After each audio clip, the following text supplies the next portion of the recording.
Welcome to South Omaha Speed. We're at my friend Nathan's shop. He's going to tell us all about his sick 69 Camaro.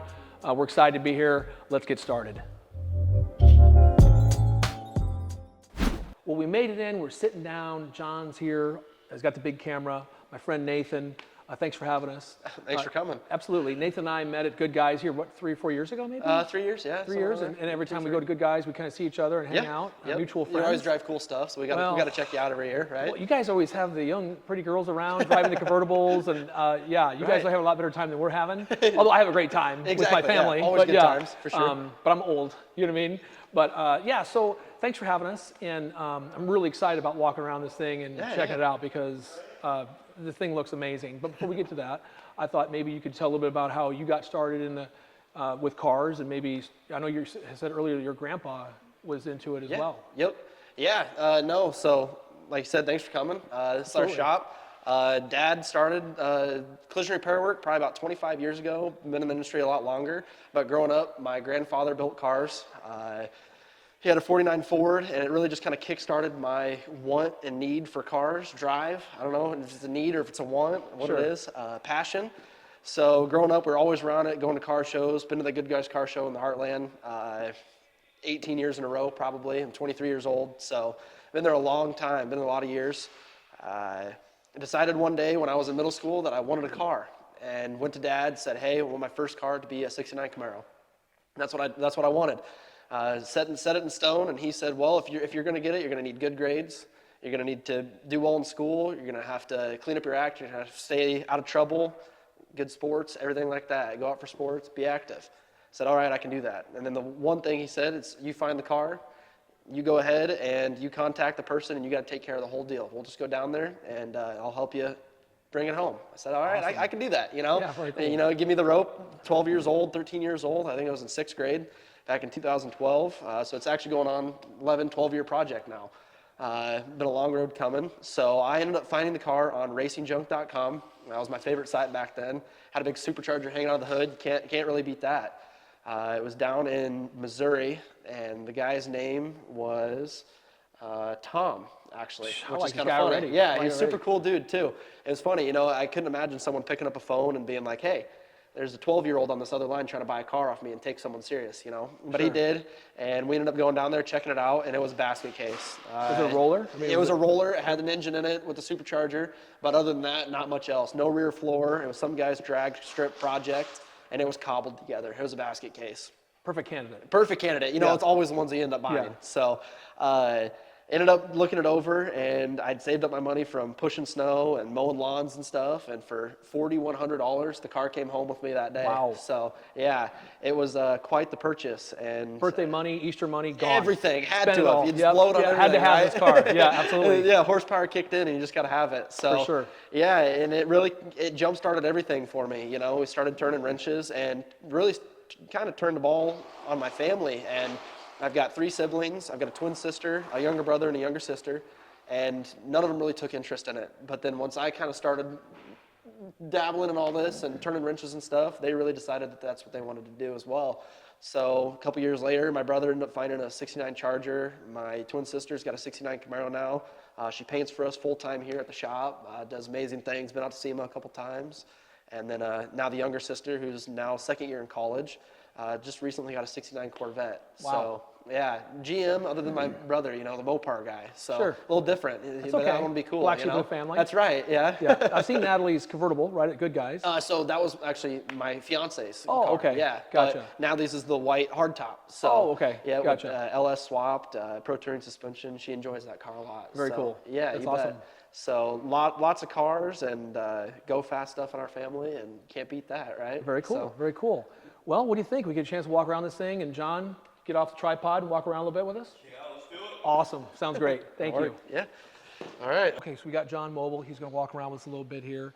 And I thought maybe if you could go around the exterior and kind of show us a little bit about that wide body and how you built it into the wide body. Yeah, definitely. So something really different you don't see with these cars. A lot of times they put the 69 Camaros on bolt-on wide body kits, and we really didn't like that. And with it being a fully tubbed car, this rocker typically comes down and you see this fat tire sticking out the side.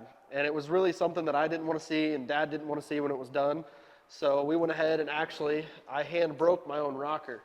So this body seam back here is actually where the stock rocker typically sits. When I hand broke my own rocker, and it's a 3-inch wide body. Then we went ahead and pie cut the quarter and widened it out to fit the rocker here. And then afterwards, the door and the whole bottom side of the door got cut and widened as well. So now it actually fits up with that rocker. So full 3-inch wide body on either side. Then I went ahead and cut the bottom of the quarter, or the fender, excuse me, and broke it to fit the rocker. So we got a 3-inch wide body and shaved up everything on the car. So all the seams where the rocker meets the quarter and fender all got welded up on it. Then we came up here to the front, and to match that vibe, the stock Camaro typically actually has 3 pieces here for a fog light, center valence, and another fog light over there. Went ahead and welded up all the seams on it. Then I took 3 more of the identical pieces, welded them together, flipped them upside down, and welded it onto the other one. So these body lines and everything are actually mirrored down here. So they're all the same thing across there. Very nice. It's got Harley turn signals in it in the bottom. Kind of fit the oval theme with a supercharger sitting up front here. Tucked, shaved, smoothed bumpers all the way in. And then the engine compartment kind of went a little crazy on it as well. Like I said, my grandfather owned a lead sled, 49 Ford. It was kind of a theme with the vehicle. I wanted a Pro Street lead sled themed Camaro, which is really different. You don't see those a lot. So Sure. Everything got welded up, firewall smoothed, everything. Fenders are all welded on, whole 9 yards. Then to fit the Pro Street style that we had going on, the car came with a supercharger. Supercharger decided to stay. So it was actually good decision. it was a deal that I had with my father. I wrestled in high school, and he said if I wanted the supercharger, I had to get 3rd or higher at state. And well, as you can see, I got 3rd at state that year, and supercharger stayed. Nice. So yeah, you can't beat that. It's very a nice. blown small block Chevy. I wanted to stick with old school instead of LS power like everyone else does nowadays. So it's aluminum head, flat top pistons, Eagle H-beam rods, Scorpion rockers, whole 9 yards. Then it's actually a 671 supercharger off of a GMC style diesel. So it used to sit sideways. We converted it to gas, and then went with the Joe Blow speed shop low profile injection hat. That's amazing. Yeah. I've never seen one before. No, so actually it's probably the first one in the country that we know of. We ordered it the week they actually released it, and have yet to see one. So Where'd it come hopefully we from? are, Australia. Okay. Yeah. So they're down south, and Man, it's amazing. yeah, they built some really cool stuff down there. So Looks it's like you got your hood sitting where the hood behind Johnny there looks like it's actually going to sit under the hood. yeah, so it actually, that was one thing. I didn't want it sticking out over the hood. I wanted to be able to see driving down the road. So it's actually completely under the hood. The hood is fiberglass. We went with fiberglass, basically kind of learn how to do fiberglass work. The whole car's a project, kind of learn how to do things. So the hood started out as a Stinger style hood. We went ahead and chopped it up and made it fit. So the supercharger, everything got raised up to fit the supercharger under the hood. Made our own basically exits for the heat out of the engine compartment there. And then it's actually a 1-piece hood. So typically in all your 69 Camaros, there is a header panel that gets bolted in from here and it goes all the way across. I actually molded that to the hood and then took the steel one and dropped it down and made it as a filler panel here. So now when the hood lifts up, everything's nice and clean, and recessed the latch inside That's of there. great work. Yeah, so it turned out really that's nice. slick. Yeah. I appreciate Very that. nice. And then obviously it transitioned all the nice filler panels here. So radiator and everything sits under here. All the catch cans and stuff sit around here. Made them to where you can't see behind my fenders and everything.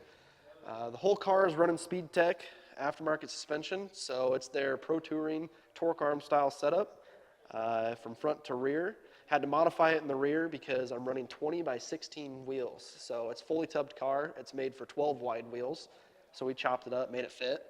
Nice. They are hot rods by Boyd's, 18 by 10s up front, 20 by 16s out back, wrapped in Mickey Thompson rubber. I believe they're 31 by 18 and a halves out back. So Wow. Nice and big. Yes. Can't beat that. That Pro Street from your childhood, thinking those old pictures of the 90s. Yeah, exactly. You're building Best it. style Yeah, there, right? Yeah, absolutely. Love those old Pro Street looks. Yeah, so and then with the suspension and everything, it actually allows us to sit really low on the ground.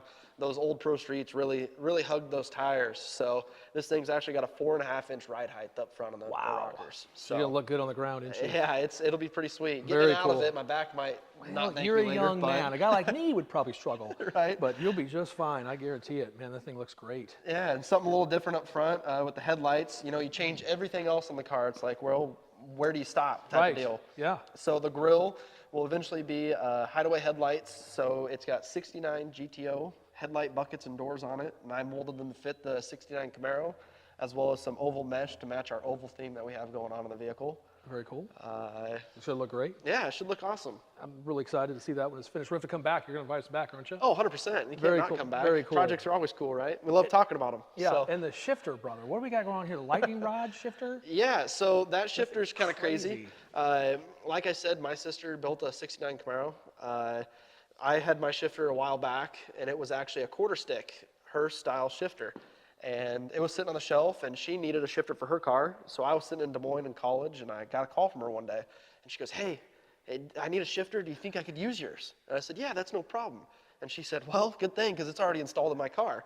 Well, I wanted this shifter throughout my whole That's great. childhood, you know? Right. So we went ahead, and that gave me the excuse to go ahead and buy that. So it's a Kilduff lightning rod shifter for a 700 R4, so overdrive allows me to have all 4 sticks usable, shift through all those gears. So should look pretty cool in there, wouldn't you say? I think it's going to look amazing.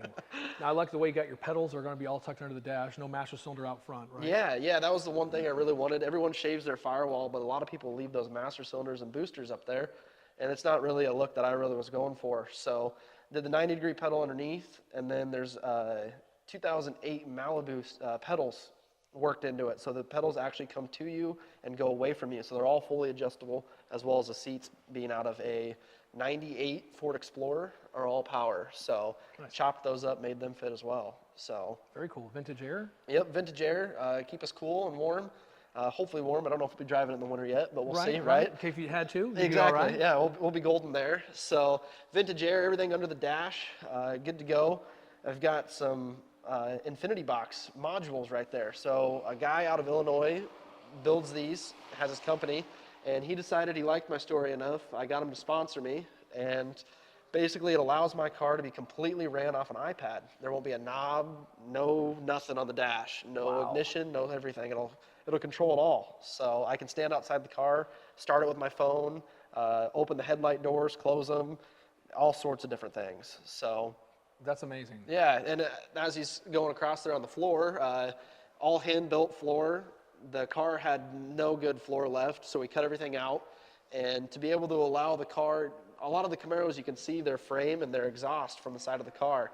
I ended up actually channeling the car 4 inches in the front over top of the subframe. And so basically it's a full tube chassis, but the subframe still bolts out up front. Hand-built my own floor plans in it, so everything's smooth, no seams on the underneath side of the car, and turned out nice. It looks really nice. Next time we'll have to have it on the lift so you can see the underside. Yeah, very cool. So, Next time we come over, we're going to go for a ride. hopefully, yeah, know what I mean? that'd be pretty Yeah. sweet, huh? Yeah. So rockers got dropped down 3.5 inches in the rear to match that really kind of low, long, sleek effect. And to add with that, we sharpened all the body lines, went ahead and cut the drip rails off of it. Flush mount glass, basically no trim, no side markers, no nothing on the car. So it should look pretty nice. So good, yeah. Yeah. Amazing. And I say we because I guess I should say, you know, father-son project. My dad and I have been working on it for 13 years, whatever it's been, 12 years now. That's the best. 2012. So he helped me go get it. My grandfather comes by and helps me out. Actually, he's had a hand in this over here. Check out the dash. And all of his cars, he loves Impala dashes. So that was one of the things I kind of wanted to include. So we actually put a 59 Impala dash, and he came over and helped me kind of get it kind of roughed in the car and everything. It's got Dakota Digital gauges in it, full cluster, and it's got a 64 Galaxy cluster cover over top of it. So we grafted that into it. And then to match the tail exhaust, we actually got a custom AC vent made for it, and a couple over here from Retro AC. So should look pretty good in there. It's going to be cool, yeah, for sure. 2022 Trailblazer steering wheel, whole 9 yards. Hopefully we'll get the heated steering wheel to work and all of that. So Okay. So you're thinking what color on the exterior you were leaning towards? Pearl white right now, right. and all charcoal accents. So Nice. the center of the wheels are charcoal, and the lips are all brushed aluminum. Nice. So very cool. Should look pretty cool. Awesome. I'm in awe. You know what I mean? I can't wait to see this thing done. Maybe go for a ride in this thing. Oh, for sure. We'll put you in the passenger seat. That's why there's only 2 seats. We Right, can have right. the most fun. That's right. Sounds great. Yeah. Well, thank you. Yeah, you bet. Thanks for having coming. us. Absolutely. And John, thanks for coming with the big camera. The man, And, the myth. Yeah, thank you so much. And next time we come out, maybe go for a ride. Oh, 100%. Awesome. Thanks so much for watching. Catch you next time at South Omaha Speed. Tell your neighbors and friends. Please subscribe. Thank you. Hey guys, thanks for checking into South Omaha Speed today. If you liked what you saw on my project 69 Camaro, go ahead and check more of it out at Nate_Haynes on my TikTok page, and tune in, subscribe for some more.